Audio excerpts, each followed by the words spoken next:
Olá, eu sou Rodolfo Rodrigo e está começando mais um Trilhas do Nordeste. Aqui você conhece as pautas, histórias e personalidades nordestinas, sempre com o olhar do povo. O Trilhas do Nordeste é esse espaço que valoriza as narrativas de resistência, fartura e solidariedade da região nordestina. Vem com a gente!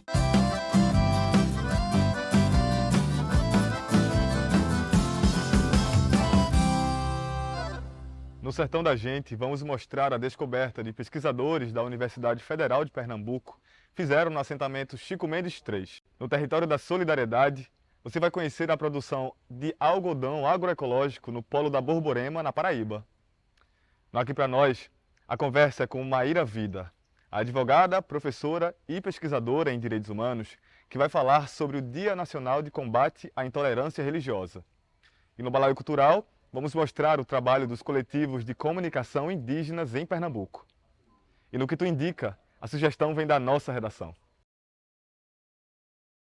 Uma pesquisa realizada numa parceria entre a Universidade Federal de Pernambuco e o assentamento Chico Mendes 3, em Paudalho, zona da mata do estado, descobriu um novo tipo de fungo no quintal da agricultora familiar Gersina Costa. O Penicillium gernissae, nome que faz homenagem à agricultora, é um fungo que facilita a absorção de nutrientes do solo e contribui na nutrição das plantas e sistemas agroflorestais. Quem nos conta essa novidade é a repórter Lucila Bezerra.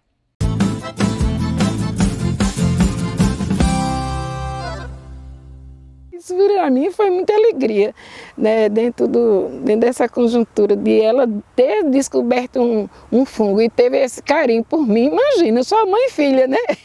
E botar esse nome, então, assim, para me homenagear, que as pessoas têm o costume de homenagear as pessoas depois que morrem. E eu estou tendo esse privilégio de eu estou aqui viva, contando a história e estou sendo homenageada, né? Dona Gersina nem imaginava que o próprio quintal seria palco de uma importante descoberta científica. A agricultura familiar faz parte do movimento dos trabalhadores rurais sem terra e mora no assentamento Chico Mendes 3, em Paudalho, Pernambuco, há 18 anos. A pesquisa que identificou no solo o fungo do tipo Penicillium foi feita numa parceria entre a Universidade Federal de Pernambuco e o assentamento. O nome científico que homenageia a Dona Gersina ficou assim, Penicillium gersinae. O fungo foi detectado na análise de solos feita pela doutoranda Amanda Lúcia Alves. A sua orientadora, a bióloga Patrícia Vieira Thiago, professora da Universidade Federal de Pernambuco, destaca a importância científica do feito. Esse penicillium ele faz parte de um grupo que ainda se conhece poucas espécies dentro do grupo. Então foi sim uma informação bastante interessante, né? E que são fungos importantes nesse processo de decomposição da matéria orgânica presente no solo. Esses fungos vão estar facilitando ali o processo de incorporação desses nutrientes no solo e consequentemente nutrindo as plantas, né? Então garantindo o equilíbrio ali no sistema. A pesquisa iniciou em 2009 como um projeto de extensão da Universidade Federal Rural de Pernambuco. Em 2013, o estudo foi incorporado pela UFPE através de um projeto que acompanha a transição de monocultura da cana-de-açúcar para o sistema agroflorestal, técnica que utiliza diferentes tipos de plantas numa mesma área e que foi implementada a partir da ocupação pelos assentados. Nesse projeto, a ideia é monitorar os micro-organismos que ocorrem dentro das propriedades desses agricultores que adotaram esse processo de transição agroecológica, onde eles estão então diversificando as culturas, né? Então, a propriedade da Dona Gersina é uma das que a gente acompanha desde 2013, né? Então, a gente pegou praticamente assim o início do processo de plantio dessas mudas, enfim, do sistema agroflorestal dela, que foi o modelo que ela adotou, né, para ter na propriedade dela. A inclusão dos assentados no processo de pesquisa foi fundamental para os resultados e possibilitou a troca de saberes entre a agricultura familiar e a universidade. Para a Dona Gersina, esse intercâmbio é motivo de orgulho. E o cuidado que ela teve, né, de fazer os estudos dela aqui com a terra, com os fungos, e trazia o resultado tudo para me mostrar. Isso, sempre eu digo aos visitantes que vêm me visitar, né, que eu não conhecia nada de fungo e hoje eu já sei o que é a defesa, né, das plantas. Eu fico satisfeita pelo trabalho dela, com os professores da universidade que estão tendo esse cuidado de mandar esse pessoal para cá, né, estudar junto com nós e a gente vê o resultado da terra. Quanto é bom a gente cuidar da mãe terra, né? No sertão da Paraíba, agricultores familiares têm descoberto na produção do algodão agroecológico uma alternativa para a geração de renda. Com o chamado consórcio agroecológico, os produtores cultivam o algodão junto a outras plantações, estimulando a diversidade e a soberania alimentar. A reportagem é de Marcos Barbosa.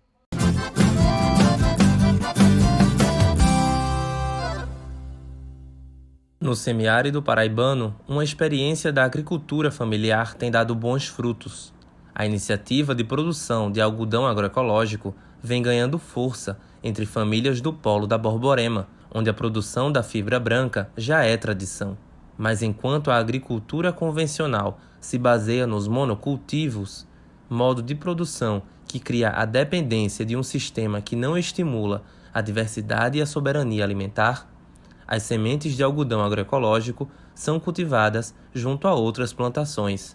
Em vez de o agricultor ter só uma cultura só numa plantação, numa região, num setor de roçado, ele tem 2, 3 plantações ao mesmo tempo. Por isso que a gente fala que o algodão é uma cultura que veio fortalecer mais a nossa agricultura. Essa estratégia de cultivo, chamada de consórcio agroecológico, traz benefícios econômicos e ambientais, sendo importante para a convivência com o semiárido. Esses consórcios, eles trazem para as pessoas, primeiro, mais oportunidade de geração de renda, porque você não só produz o algodão, você produz o algodão, produz o milho, produz a erva doce, produz a batata, produz o girimum, que consequentemente se transforma em mais oferta alimentar para as famílias, ou seja, mais segurança alimentar, e também ela possibilita a comercialização desses outros itens. Então, se abre um leque, né, de oportunidades, você olhando para o viés da geração de renda e também da segurança alimentar. O Brasil aparece entre os 5 maiores produtores de algodão do mundo. Apesar de utilizar aproximadamente 2% da área total destinada à agricultura, a produção de algodão é responsável por cerca de 24% de todo o consumo de inseticidas e 11% dos pesticidas da agricultura. Já a produção a partir dos consórcios agroecológicos busca estimular o uso de defensivos naturais e estratégias de convivência com a natureza para o controle de pragas. Você permite ter um controle, né, uma vida mais harmoniosa com a questão da ecologia naquele sistema. Ou seja, essas cadeias tróficas que estão lá no ambiente, elas são controladas entre os próprios insetos e os seres vivos que estão naquele sistema, né?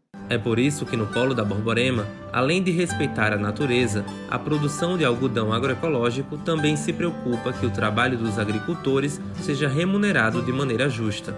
Então, esse conjunto, né, como eu estou colocando, da segurança alimentar, da geração de renda, de menos agressão ao meio ambiente e à saúde humana, e também, no caso do algodão, mais especificamente a questão de atuar nesse mundo aí da moda sustentável. Acho que é esse componente que traz esse conjunto de benefícios para as famílias. 21 de janeiro é o Dia Nacional de Combate à Intolerância Religiosa.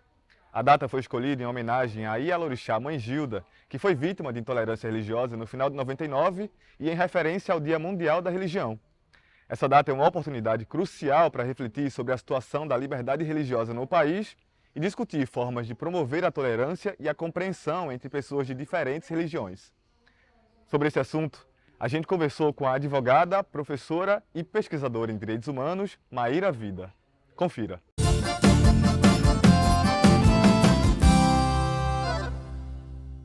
Olá, estamos aqui com Maíra Vida, que é advogada, professora e pesquisadora em direitos humanos, além de coordenar o Centro de Referência de Combate ao Racismo e à Intolerância Religiosa Nelson Mandela, da Secretaria de Promoção da Igualdade Racial e Povos Tradicionais do Estado da Bahia. Seja bem-vinda, Maíra. Obrigada, é uma grande alegria poder dividir esses momentos, fazer esse diálogo fino com vocês. A Lei número 11.635, de 2007, instituiu o Dia Nacional de Combate à Intolerância Religiosa. A comemoração, na data de 21 de janeiro, lembra o enfrentamento do preconceito e visa estimular na sociedade a valorização da diversidade religiosa. Qual é o papel do Estado brasileiro em relação ao direito à liberdade religiosa? Essa legislação, ela enuncia a necessidade do Estado se posicionar, um Estado que é democrático de direito, que na sua Constituição escolhe o modelo de laicidade para poder se relacionar com a sociedade, se relacionar com o fenômeno religioso. Então, datas como essas são marcadores necessários de tentativa de transformação do imaginário social, que tem, sim, sedimentado numa forma única e mais homogênea de pensar religião, religiosidade e expressões de fé bastante fulcradas nos cristianismos. Então, religiões afro-brasileiras, religiões de matriz africana, são alvos preferenciais do ódio racial, lamentavelmente, configuram nas estatísticas os grupos sociais mais aviltados na sua dignidade, com violações de direitos humanos diversos, sob o falso fundamento da fé, né, sob o falso fundamento da defesa da fé. Então, é importante a gente pontuar que o Estado ele precisa criar mecanismos de sensibilização para que esse imaginário social possa ser transformado, para que isso se reflita em condutas e comportamentos. Apesar da liberdade ao culto ser direito de todos, o Brasil ainda é um país violento e intolerante nesse sentido, principalmente com as religiões de matrizes africanas, que sofrem o racismo religioso. Por que é importante discutir o racismo religioso como parte da estrutura racista do Brasil? O racismo é um fenômeno que exige de nós um olhar muito apurado, dada a sua sofisticação, como ele está intrinsecamente organizando a sociedade e se relacionando, inclusive, com os nossos juízos de gostos, com as nossas escolhas individuais, com as nossas formas de expressão e organização territorial e coletivistas, porque nós falamos do Estado e das instituições de Estado, que o racismo acaba aparecendo como sendo essa linguagem primária, né, para se relacionar com a sociedade, mas a sociedade também aprende a partir dessa forma de composição extremamente hierarquizada, verticalizada, excludente e violenta, que é um legado, herança do colonialismo. Então, é muito importante compreender, portanto, que se materializa através do racismo religioso também, que é, na minha opinião, uma espécie do gênero ódio religioso, do gênero intolerância religiosa. Esse tipo de preconceito e de discriminação que tem como objetivo desqualificar o livre-arbítrio do outro e o seu estado de consciência, a sua manifestação de consciência, o exercício dos seus cultos, o exercício das suas liturgias, a sua compreensão filosófica sobre a existência, sobre a adoração, sobre o seu estar no mundo. Então, é importante a gente considerar esse aspecto e tratar dele, ainda que seja adjetivando como racismo religioso, sendo ele uma espécie, sim, de racismo, e estando dentro desse guarda-chuva também da intolerância religiosa, para que a gente possa também lançar um olhar mais detido para o fenômeno, né, não generalizado, compreender quais são as nuances que o compõem e daí também pensar quais seriam as ferramentas, quais seriam as contraofensivas para tentar desarmá-lo também. Como as leis e políticas destinadas a combater a intolerância religiosa impactaram os direitos e liberdades de grupos religiosos minoritários, né? Que medidas foram eficazes e quais lacunas permanecem na abordagem dessa questão?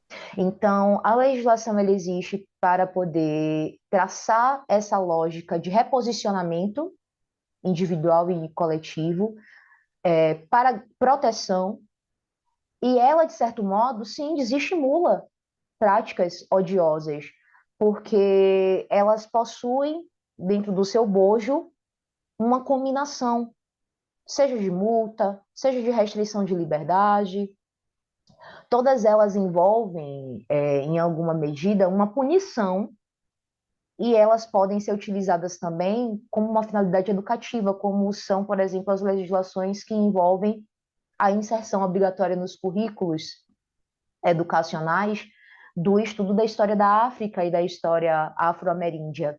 Quais recursos legais estão disponíveis para indivíduos e grupos que foram afetados pela intolerância religiosa? Que medidas podem ser tomadas para fortalecer a resposta legal à intolerância religiosa no futuro? Nós temos recursos constitucionais, nós temos legislações, como eu mencionei, especializadas, que indicam, que garantem a criminalização, né? Então, nós não estamos falando sobre opinião, nós não estamos falando sobre brincadeira, nós não estamos falando de bullying, nós estamos posicionando a violência racial e religiosa como crime, tal qual é reconhecidamente crime. Então, existe a previsão de um trâmite na esfera penal para responsabilização após identificação de autoria e definição restrita da materialidade com a extensão desse dano e de reparação pelas vias cíveis. E quando eu falo cíveis, eu falo de maneira bastante genérica tudo o que não é penal, porque nós temos repercussões de violência racial e religiosa no campo trabalhista, no campo tributário, nós temos em diversas outras áreas, não apenas no cível, pensando a dimensão meramente patrimonial, ou até mesmo de lesão física e tudo mais, nós temos danos que são de natureza coletiva. É difícil você especificar qual foi o indivíduo ou a coletividade, porque é difuso. Então, existem muitos mecanismos, sim, legais, e existem também outros mecanismos que são extrajudiciais, que são os mecanismos de denúncia. A gente agradece a sua participação aqui no Trilhas do Nordeste, Maíra. Muito obrigado, viu, por todos esses levantamentos. Obrigada, Rodolfo. Foi um grande prazer também. Espero que a gente se encontre em breve para outros temas. Quem sabe, inclusive, mais brandos para o nosso povo, né? Nós temos uma pulsão criativa e imaginativa. Nós temos imaginado nossa existência através das nossas ancestrais, dos nossos ancestrais, e nos projetando vivos para o futuro, que a gente possa se encontrar vivos no futuro breve. Aqui em Pernambuco, coletivos indígenas de comunicação vêm trabalhando para preservar e promover suas culturas, línguas e tradições. Apesar de enfrentarem inúmeros desafios, esses coletivos conseguiram criar um espaço para que as vozes indígenas fossem ouvidas e desempenharam um papel vital no empoderamento e autonomia das comunidades indígenas. Confira na reportagem de Lucila Bezerra.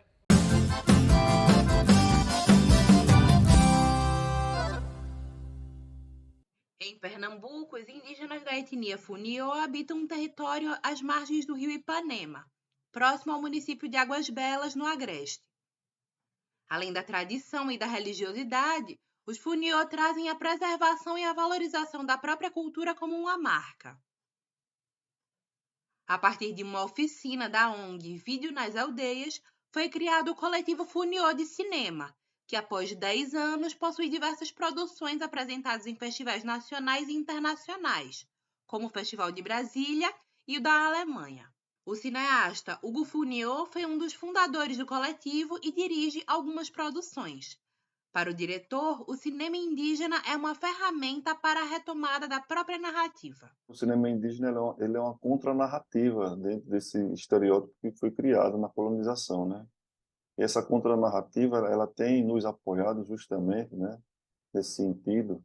O cinema indígena ele é uma ferramenta, né? Claro, é uma ferramenta que a gente, de acordo com o meu ponto de vista, a gente fortalece as nossas identidades, né? Muitos povos indígenas hoje, como a gente fala de Nordeste ou até de Pernambuco, estão abrindo as suas portas para essa ferramenta tecnológica, né? Como eu falei, essa contranarrativa é justamente para que as pessoas entendam, né, O coletivo se tornou uma referência fora da comunidade e motivo de orgulho para todo o povo funiô. Rosana Funiô tinha 12 anos quando o coletivo foi fundado e desde então tinha o sonho de ser diretora. Hoje, aos 14 anos, ela é cineasta e co-diretora de diversas produções. Cada vez mais eu tenho essa paixão por mostrar, como te falei, mas a gente tem que ter força de vontade, porque é trabalho voluntário. A gente faz porque a gente gosta, a gente quer registrar nosso momento, a gente quer fortalecer essa identidade. E até hoje, nosso objetivo é registrar essas vivências, que em sua essência são nossas. A cineasta destaca que as produções do coletivo transportam o espectador para dentro da aldeia Funiô e levam a cultura da etnia e a força dos povos originários por onde quer que passem.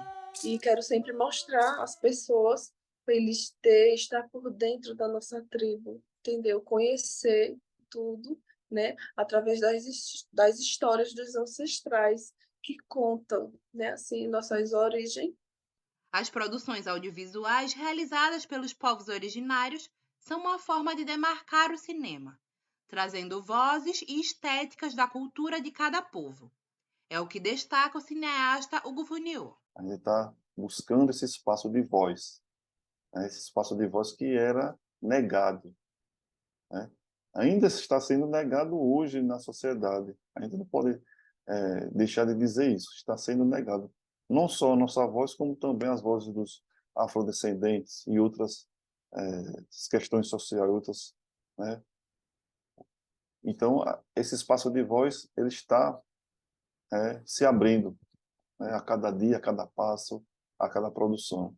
Para quem quiser conhecer os filmes e a cultura Funiô, é só acessar o canal Coletivo Funiô de Cinema no YouTube e também no canal Vídeo nas Aldeias. É possível conhecer filmes dos coletivos indígenas de todo o país. E no que tu indica, a sugestão é com Júlia Vasconcelos. A repórter do Brasil de Fato, Pernambuco, traz sugestões sobre as produções sonoras do Piauí.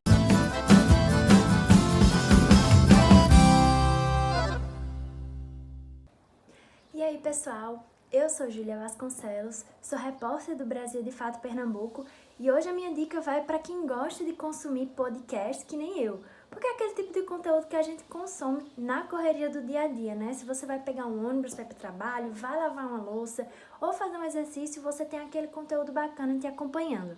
E para isso, eu trago hoje uma dica diretamente do Piauí. É o podcast Malamanhadas, que é formado por mulheres feministas e que trazem, né, essa perspectiva dos direitos das mulheres. Elas fazem isso trazendo um episódio a cada 15 dias e trazem vários temas, né, envolvendo gênero, envolvendo raça, território e diversas outras coisas.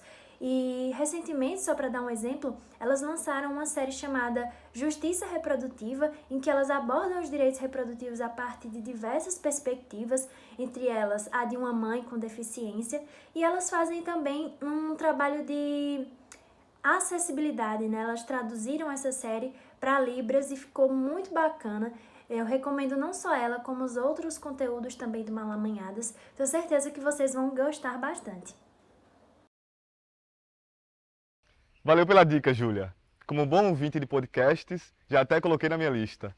E você, quer enviar sugestões culturais e pautas pra gente? Mande um e-mail para pautape@brasildefato.com.br. O programa de hoje chegou ao fim. Obrigado pela sua audiência. Você pode conferir esses e outros episódios nos canais do Brasil de Fato Pernambuco e da TVT no YouTube. Até semana que vem, sempre às sextas-feiras, às 9 da noite.